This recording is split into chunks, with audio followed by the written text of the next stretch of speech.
God is not a concept. God is a way of life. I'm coming for you right now.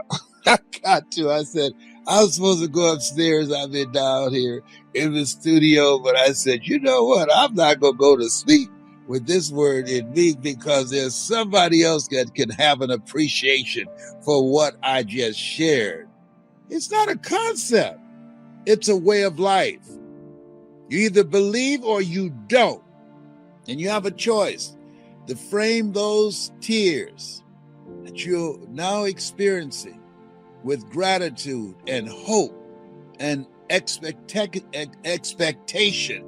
that God is still in charge. This is no place for a warrior. This is a place for a warrior.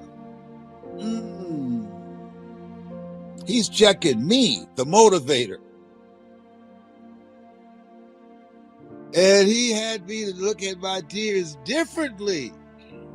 And I'm saying to you, there's something in you. He kept saying that to me. He said, you, when I was going through some tough times, you brought something out of me. I would listen to you when I'm in a dark place and going through some tough experiences. And he began to cry, and I cried with his tears of gratitude and appreciativeness, that I was able to touch him in spite of what he was going through and is going through with muscular dystrophy, but he has not allowed that to control his life. He said to me, the motivator, God is not a concept. It's a way of life.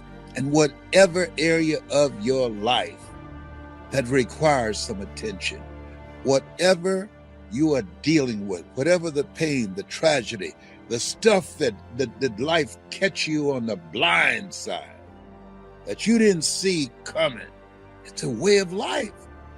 So you prove the stars are here and the stars are there. Whatever, can you get there? Does it matter? I just enjoy looking at them. They're beautiful. It doesn't affect me. None of that affects my path through this realm. Whatever the shape is, wherever it's located, the main thing that affects me on my path through this realm is the emotional state that I'm in, the energetic state that I convey.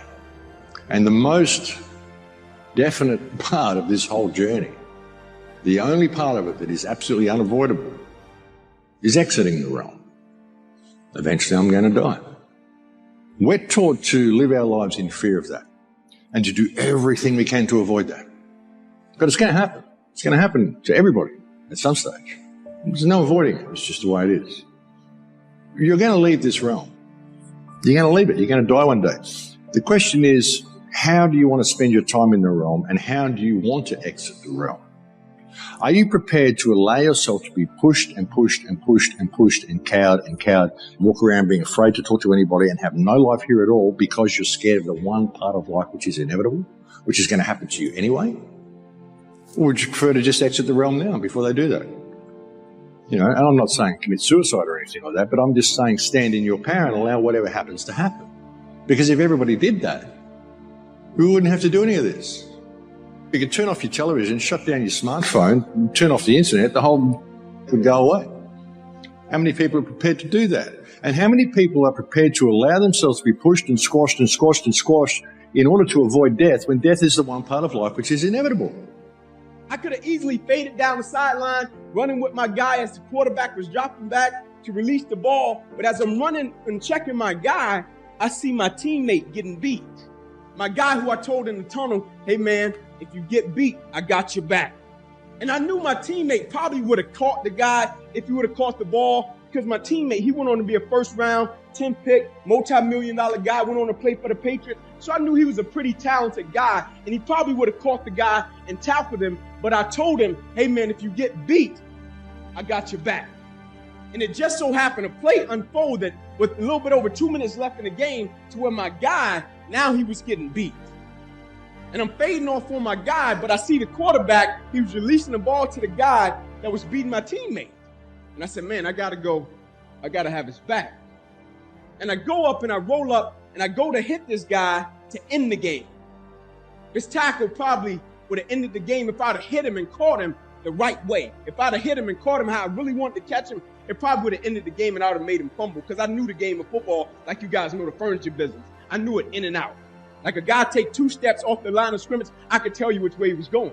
If a guy would cut inside, I could tell you it's only about 3 things he can do out of this formation. Like I knew it in and out. And so I knew if I'd have caught him in the right location at the right time, I'd have popped that ball out. But it didn't work like that. I hit him, and as soon as I hit him, it seemed as if every breath in my body left. I lost control of my body. Never happened to me before. Body went completely limp. Seemed as if every breath in my body left. I'm falling to the ground like, man, what's happening? And I black out. As soon as I hit the ground, I black out. Never happened to me before. I black out. I come back to. My teammates run over to me. Hey, Ink, get up, man. Let's rock. Let's go. So I can't. So what do you mean you can't? You always get up. Get up. Let's roll. So I can't move. So there's a shock going from my neck to my toe. I can't feel anything. Shock eventually left and it stayed in my right arm and hand. I remember as I was lying there, they were bringing the spine board out. They put me up on the spine board, and as they're wheeling me off the field, I looked up to the sky and said, surely nothing has happened in this moment that can alter my life. This is what I love to do. They get me over to the ambulance. They said, man, we're going to take you to the hospital, run some CAT scans. We'll bring you back into your room. We'll tell you what's up. I said, all right, cool. They take me in the room. They run CAT scans. They bring me back into another room. And when they put me into the room in my hospital bed, my mother comes in. She kisses me. She prays for me. And as she's going to walk out, doctors rush in from the opposite side as my mother is walking out. And when my mother told me, son, you'll be all right, there was a certain element of peace attached to it. Because I had been with my mother my whole life. Me and my father, our relationship was pretty much a business relationship. Early years, he wasn't there. When I started playing sports, he came along in the picture, but I needed him to get out of my situation, right? And so we had a business relationship. But when my mother said something to me, I've been rocking with my mother since I was 16. Had missed meals with my mother since she was 16, And so when she said it would be okay, I was like, all right, cool. And as she's going to walk out, doctors running in, they said, hey guys, get in here. We got to rush him back to surgery. He's about to die. I said, it's a new ball game. Like I was a part of the football game, but this is a new game. I said, die? I said, yeah, man, you busted up subclavian artery in your chest. You're bleeding internally. Got to rush you back, take that main vein out of your left leg, plug it into your chest in order to save your life. We don't have much time.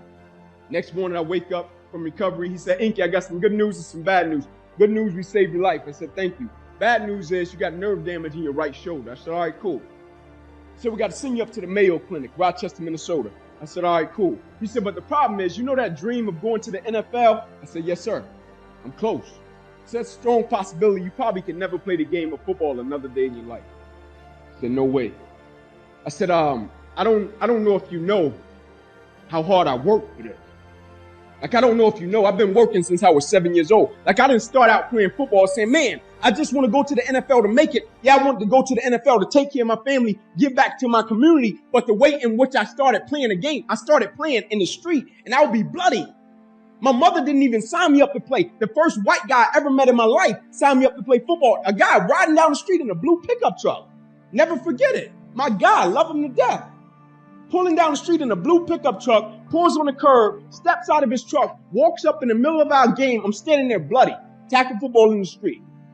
Guy walks up, Trey Hurst, never forget it. My uncle's on the corner, they're drug dealers. In prison right now. They take off running. My Uncle Bobo serving 40 years in a federal penitentiary. He looks back, he said, Inky, don't talk to him. He thinking the guy's the cop. Coach Trey, nicest guy in the world. Walks up, he said, man, would you kids like to play football on grass? I said, man, I would love that. He said, go in the house and get one of your guardians. I ran in the house. My Uncle JJ had married into the family. I said, hey, Unc, man, it's a guy outside. Will you please come and talk to him? Uncle said, sure. Uncle comes outside. Coach Trey said, listen. He said, I don't even supposed to be over. He said, I brought a kid home. His mom asked me, could I bring him home? I brought him home. He said, I rode down the street. I see these kids playing football in the street. They're bloody. He said, you could bring them across town. I got a lead. Y'all can sign them up. I think it'll be a great opportunity for them. Uncle said, sir, we greatly appreciate it. Hate to tell you, we don't have the money. And I'm standing in front of him because I really want to play. He said, I hate to tell you, but his mother said she definitely doesn't have the money. She's at work at Wendy's right now. I'll never forget that coach looked at my uncle. He said, I tell you what. He said, y'all bring him to the park. So here's the address. He said, not only will I sign that kid up, I'll sign every kid in this street up. They brought us to the park the next day. He signed every last one of us up, and it changed the trajectory of my life. Yo, the second person I saw in the hospital after they saved my life, that coach that signed me up to play ball when I was 7 years old, crying on my mother's shoulder. Yo, the person my mother called on Christmas when me and my family got robbed, they put a 9mm and a 45 in my face when I was 15 years old. That coach that signed me up to play ball when I was 7 years old. And so what I was telling the doctor was, Doc, I got to give some people a return on their investment. Like, this can't stop right now. Now, I'll never forget, I said to him, I never cheated. I said, I never cheated. I was taught you work for something, the result will be what you want it to be. Like, I never cheated. Like, nobody had to worry about me cutting corners. Like, a coach could give me a workout, I'll go do it. If my teammate would try to cheat, sometimes I'll complete my guy's workout. Like, I never believed in it, right? Because I knew every time I cheated, it was a possibility and an opportunity for me to become weaker. And so I never believed in cheating. I never believed in the mentality behind cutting corners and not facing a challenge.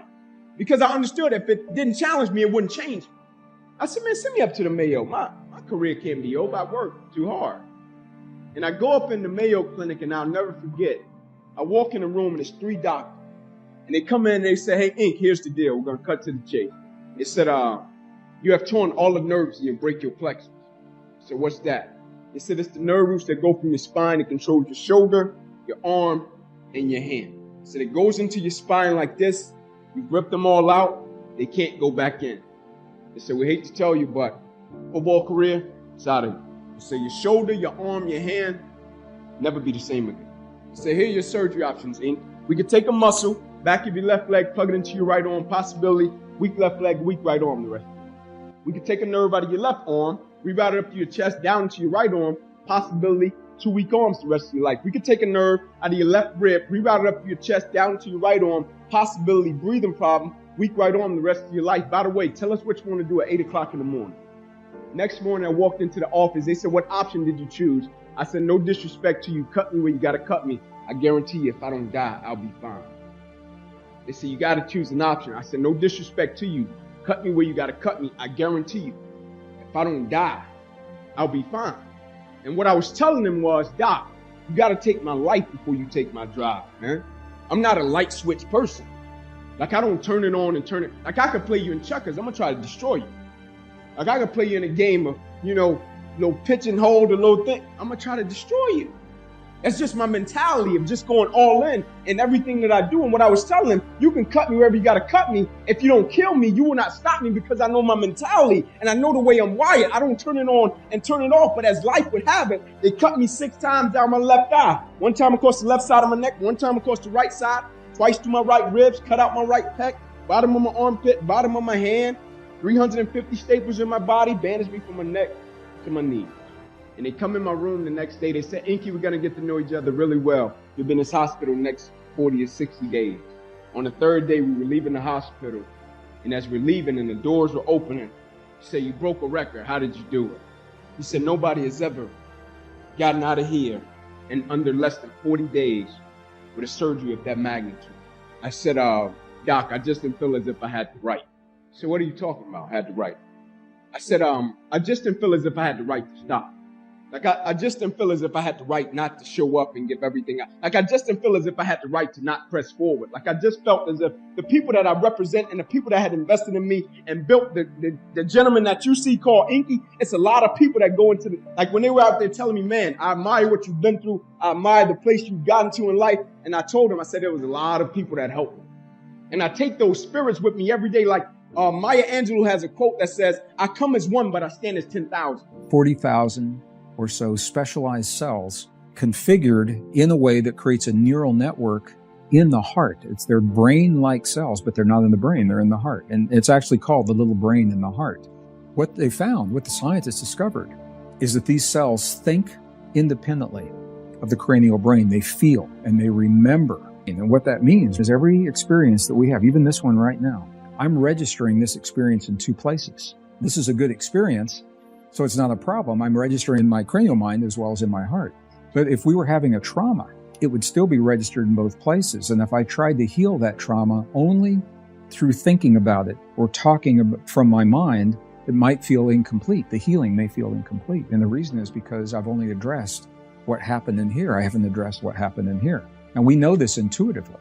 I did an experiment a few years ago. Every culture I went to and every age group, I asked little kids, I said, where are you sitting right now? Show me where you're sitting. And people say, I'm sitting right here. They say, right here. Or you ask the indigenous people, where do you live? Well, this is my home.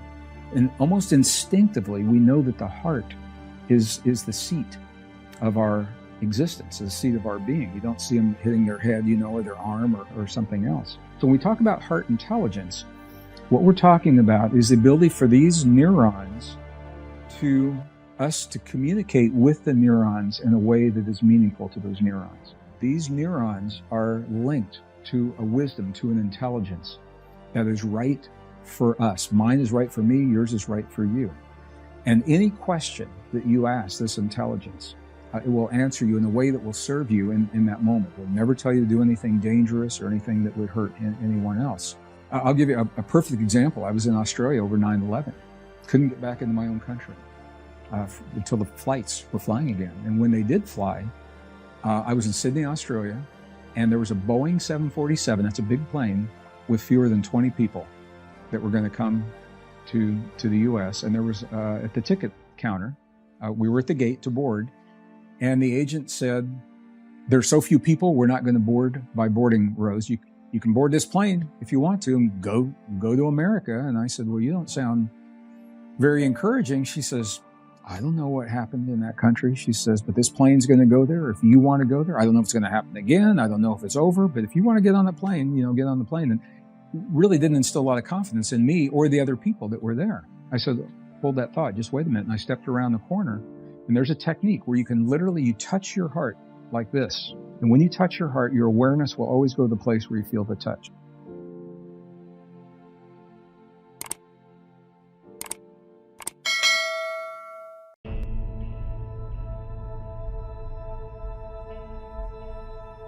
You have the right and the power within yourself to choose the direction you want to go. But in the process of making that choice, understand that God is sovereign, and when everything is said and done, He will have His way. You're still alive, so therefore God is not done with you. You're still here. God has a plan for your life. Everything you're going through is preparing you for what you ask God for. You just got to quit tripping while you're in the process, because the process is necessary. You may not see it now, but when He gets you on the other side of it, you're going to see exactly why it went that way, and you're going to be okay with it.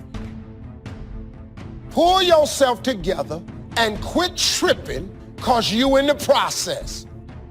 God is processing you. He ain't through with you. If He was through with you, you would not wake up in the morning. He gonna fix it.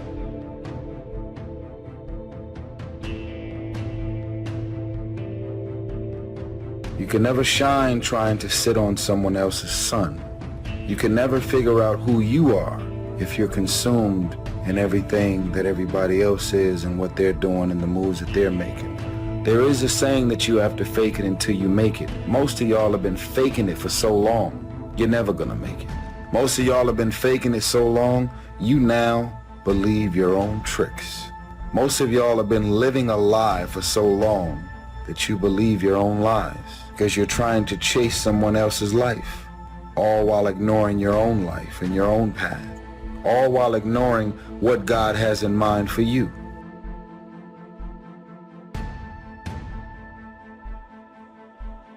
There's something in you, in your heart of hearts, that said, I'm not going to let anybody pull my strings. It said, I'm going to control my own personal economy. It said, I've got a dream I want to achieve. That said, I am the captain of my ship. That said, I'm going to control my destiny. And whatever it takes, I'm willing to do the work.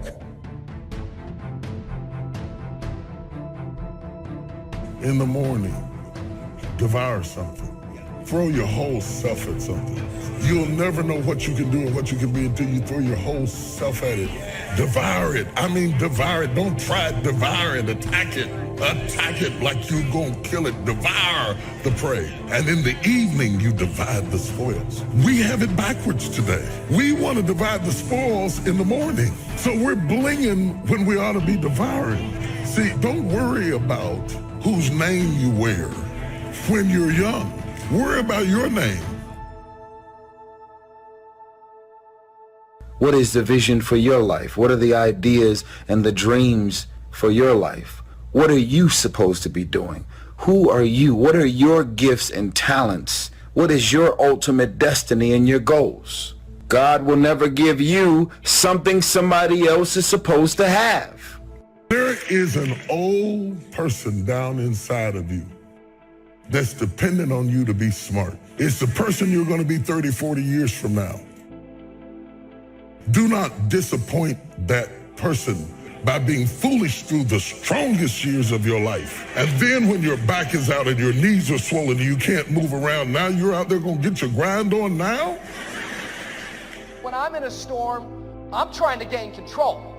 But God's message to all of us whenever we feel like we are in a storm is not to keep control, but to keep courage. You keep courage and God will take control. He's going to get you through this storm.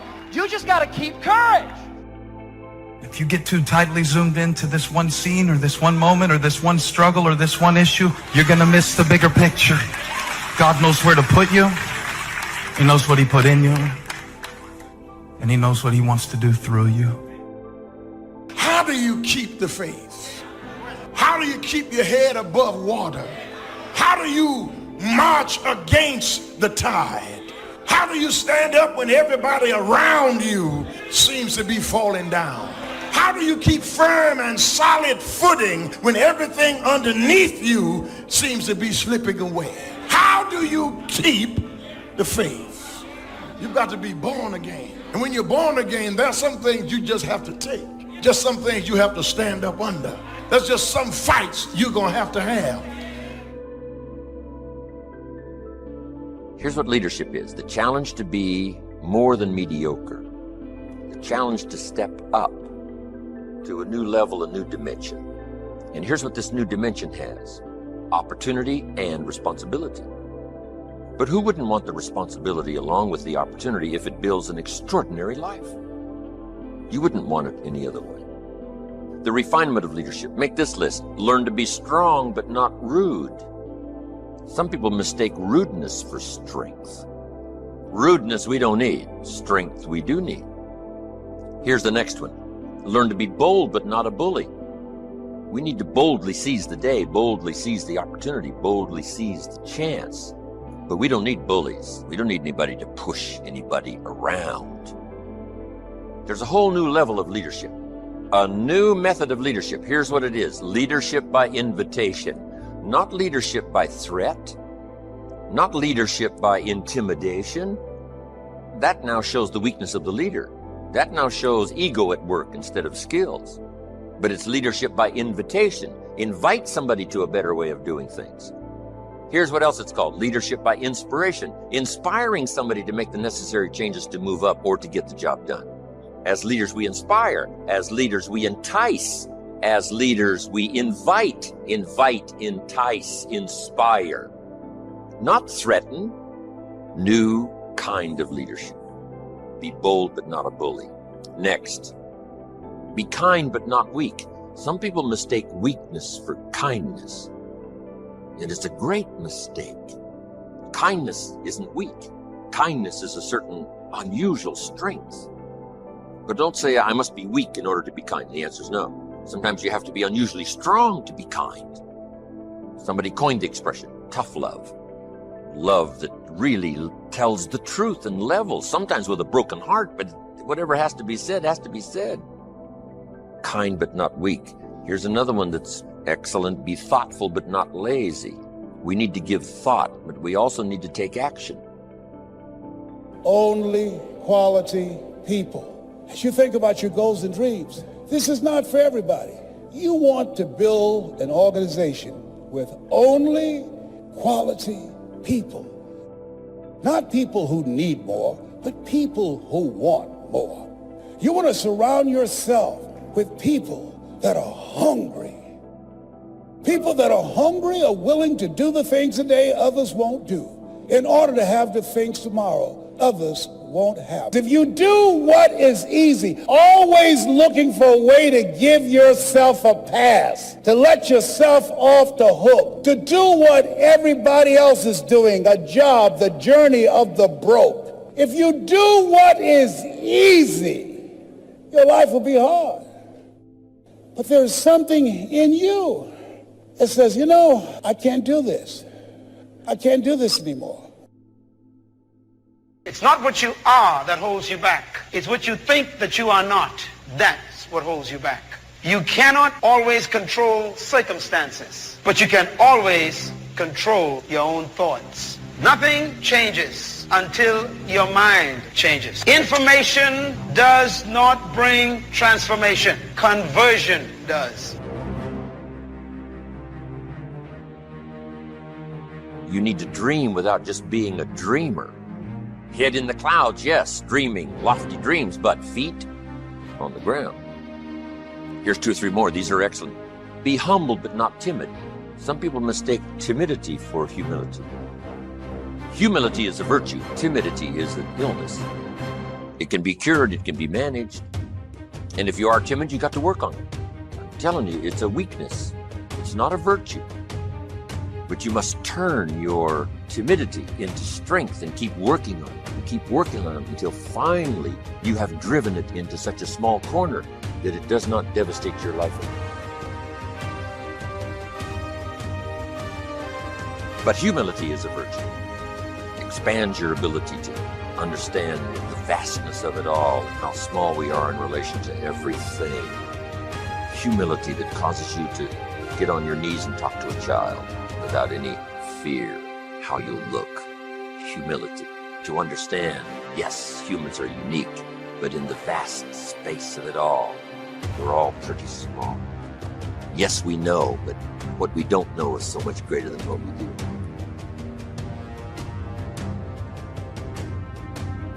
Here's a couple of more. Be proud without being arrogant.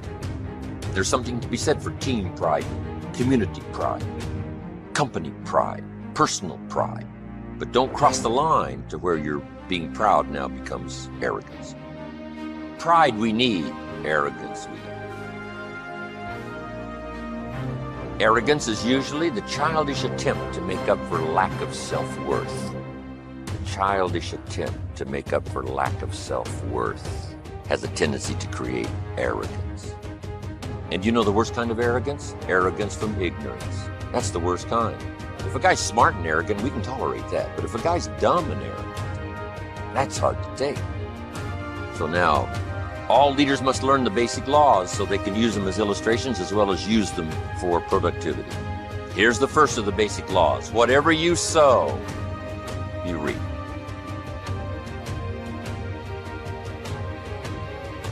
Now here's another way to put it on the positive side. In order to reap, you must sow. Reaping is reserved for those who sow, who plant.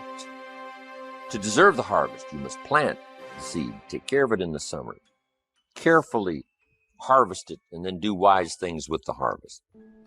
Now, here's the rest of the law of sowing and reaping. If you sow good, you reap good. If you sow bad, you reap bad. You can't sow bad and hope for good. You can't plant weeds and hope for flowers. It works both positive and negative. Now, here's something else about the law of sowing and reaping. You don't reap what you sow. You reap much more than what you sow. You've got to be careful sowing to the wind. It doesn't come back as a wind. It comes back as a whirlwind. That's on the negative side. But now it also works on the positive side. If you plant a cup of corn, how much do you get back? A cup? No, a bushel for the cup. You get back much more than what you plant. It's the reason for planting. For the increase. Positive, negative. Now here's the next key to the law of sowing and reaping. Sometimes it doesn't work at all. The farmer plants the crop in the spring, takes care of it all summer, is an honorable man, loves his family, is a decent citizen. But the day before he sends the combines into the field, a hailstorm comes along and beats his crop into the ground, and it's gone, it's lost. So this time it didn't work. So now what must the farmer do? He's got to decide whether to do it again or not. Should we take another chance in the next spring? We would advise him to do so, even though he lost everything in the last harvest. And it didn't work. You didn't reap what you sowed. But here's the law of averages. Here's the odds. More often than not, you reap what you sow.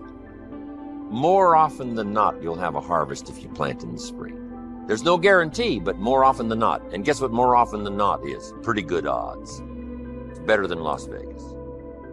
Incredible. Next, one of the most important laws to learn is the law of averages. If you do something often enough, you'll get a ratio of results. Once you understand that, the world is yours. Learning to employ people in the unique thing called the law of averages is stunning in its result in terms of fortune, future. In baseball, we call it batting average. Swing 10 times, get a hit. Swing 10 times, get a hit. Nobody bats 9 out of 10. Some of these guys are getting $5, $6, $7 million a year, batting 2, 3 out of 10. So you don't have to be perfect here. All you have to do is understand the law of averages. Now, even if you're only getting 1 out of 10, you can now start to compete. If you've been here a long time, you can get 9 out of 10. I just joined, I can only get 1 out of 10. I'm telling you, if we have a contest, I will beat you. Say, well, you just started, how could you beat me? It's very simple. While you talk to 10 and get 9, I will talk to 100 and get 10. I win. Isn't that clever? Here's what I do if I'm new. I make up in numbers what I lack in skill. Once you understand the law of averages, I'm telling you, it's so exciting to work with the law of averages. Here's the next important law, called the law of faith. Faith is the ability to see things that don't yet exist. Faith, though, can turn difficulty into reality, positive reality. Here's what faith is for. Number one, faith is the ability to see it as it is. Faith doesn't mind seeing it as it is because faith is a miracle worker. Faith does not ignore the negative. Faith uses the negative because if there was no negative, there'd be no need for faith. If everything is okay, what would you need faith for? You need faith because it isn't okay.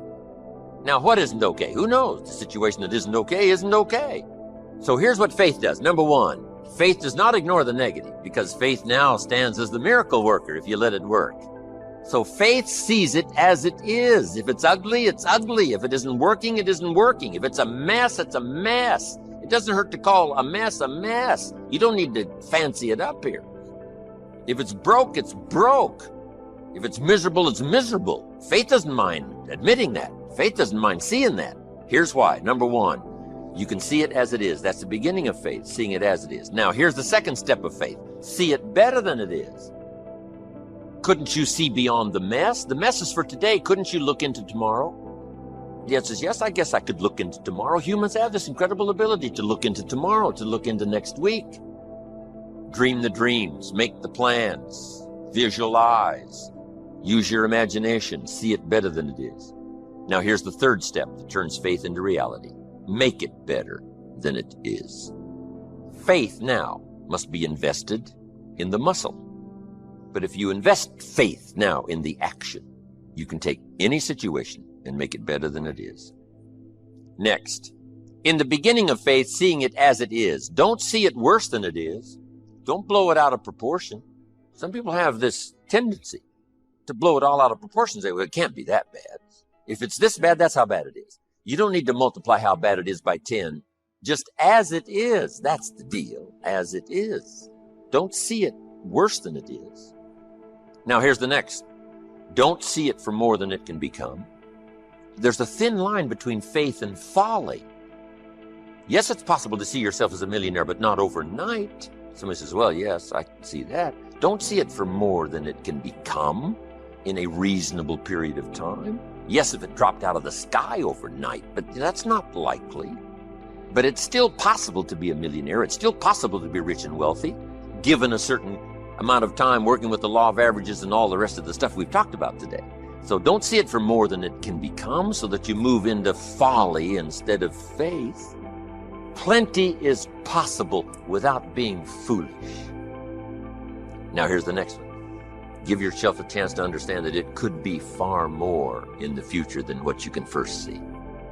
Take the first step of what you can see, but give yourself a chance to be able to see it for more than what you first see. On a foggy night, if all you can see is 100 feet, here's what you do. Walk that first 100 feet, now you can see another 100 feet. You can't see the 200 feet. But if you can see 100 feet, you walk the first 100 feet, now you can see another 100 feet. So I'm asking you to take the early steps of faith. Whatever you can see it possible to become, start believing that. Have faith for that. And I'm telling you, as that starts to exercise, you'll be able to see it for more and for more and for more. The possibilities will start to increase in your own imagination.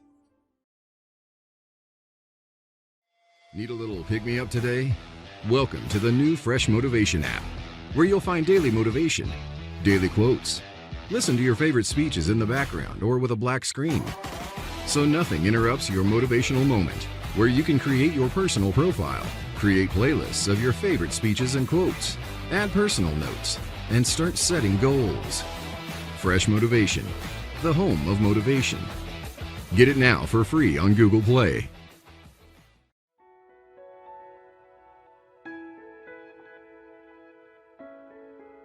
Right? And so never allowing a situation or circumstance to define your life, and understanding that you got something inside of you that's greater than that situation or that circumstance, but you have to constantly believe it. And not only believe it, you have to make decisions and choices every single day to put you a step forward toward what you believe your destiny is. Either somebody is in the midst of adversity, or just came out of adversity, or it won't be long before they head into adversity. So you need to be prepared either way. And so we all go through adversity, opposition. I think that's the thing that makes us all in common as people.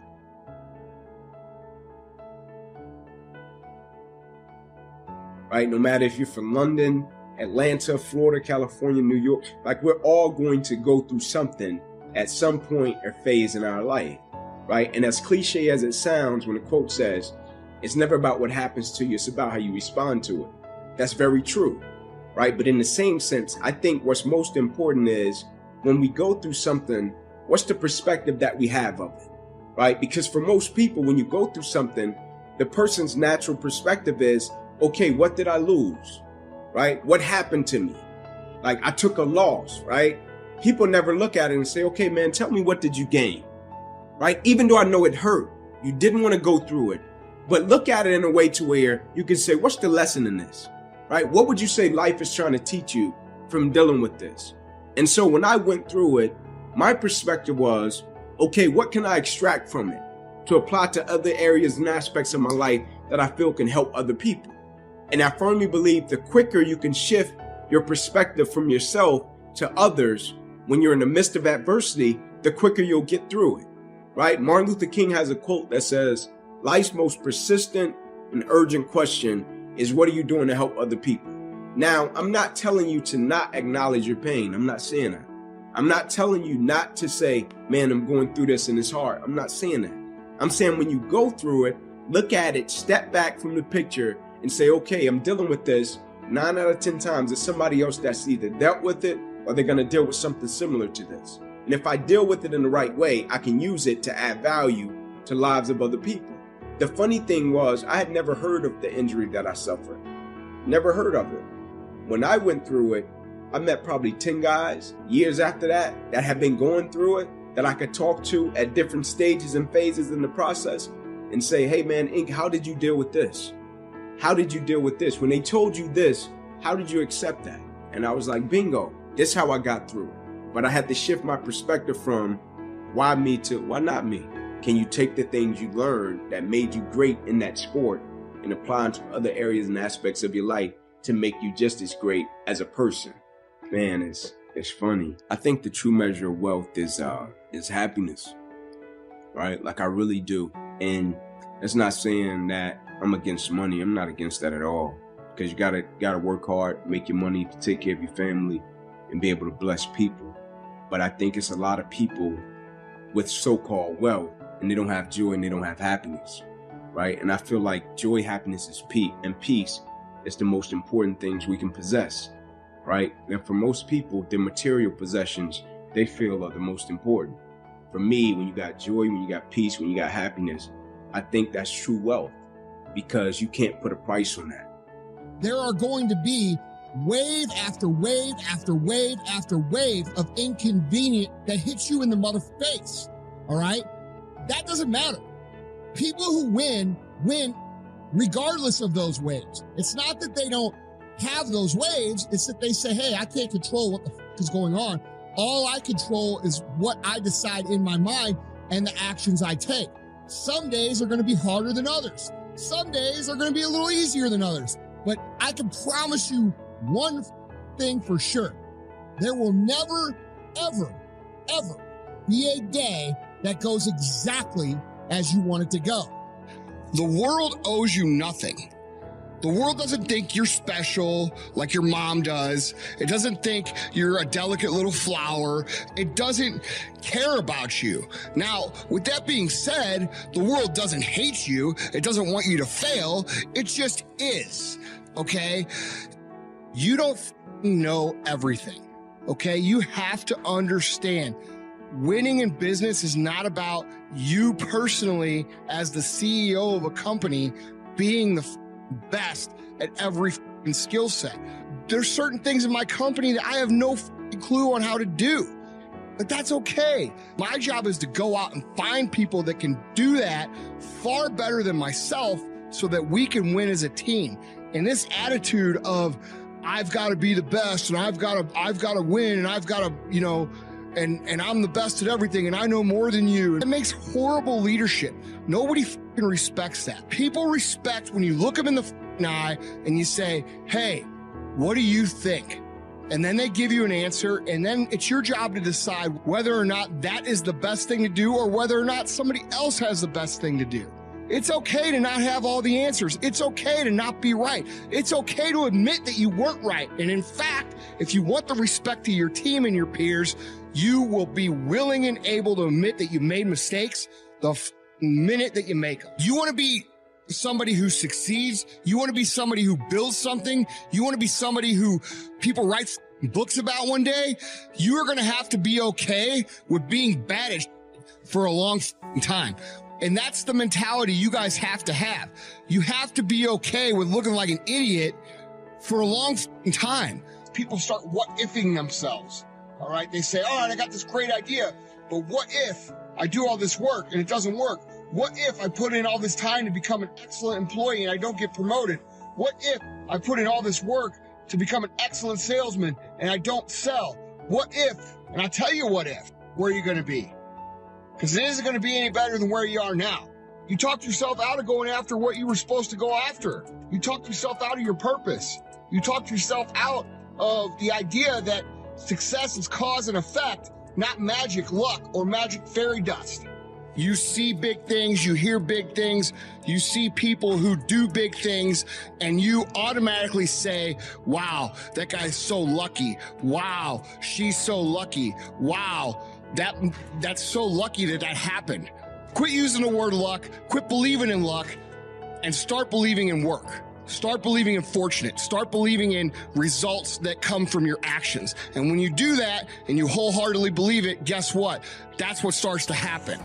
It simply means that hard times are nothing more than growth coming to get you in wolf's clothing. I'm going to repeat that again with great love and respect because it's important. Hard times, we all go through hard times. It's really nothing more than growth in wolf's clothing. And the real game of the legend and history maker and titan and hero is growth. It's about taking your gifts and your talents and materializing them each day. And how do you do that? You do that by using every single thing that happens to you, good or bad, as grist for the mill. In other words, using everything that happens to you, painful and poetic, to make you stronger and to introduce you to the primal hero that lives at the core of every human heart. I've gone through some very difficult times in my life, sometimes where I was down on my knees, sometimes when I was so confused, sometimes when I was in the valley of darkness. And one of the things that helped me most and that will help you as you navigate your turmoil and painful seasons of life is you say, how can I use this to grow? How can I use this to shatter the covering over my ego so I become more creative, more productive, more loving, more of service, more on fire, more of a history maker to humanity in my own unique way. If you look at the greatest people of the planet, the true leaders, the true history makers, the true servants of humanity, if you look at the greatest business builders, if you look at the greatest artists, they all had one thing in common. They suffered more than the ordinary person. If you look at the root of the word passion, it is to suffer. The root of the word passion is to suffer. The great ones suffer for their craft. They suffer for their mission. They suffer for their ambitions. They suffer for their service. So the second point, or the second way to get through hard times, is simply always be asking yourself, how can I use this to serve me, to make me stronger, more creative, tougher, braver, and more authentic? The third way to get through a hard time is to feel to heal. I want you to remember that brain too. If you want to heal it, you need to feel it.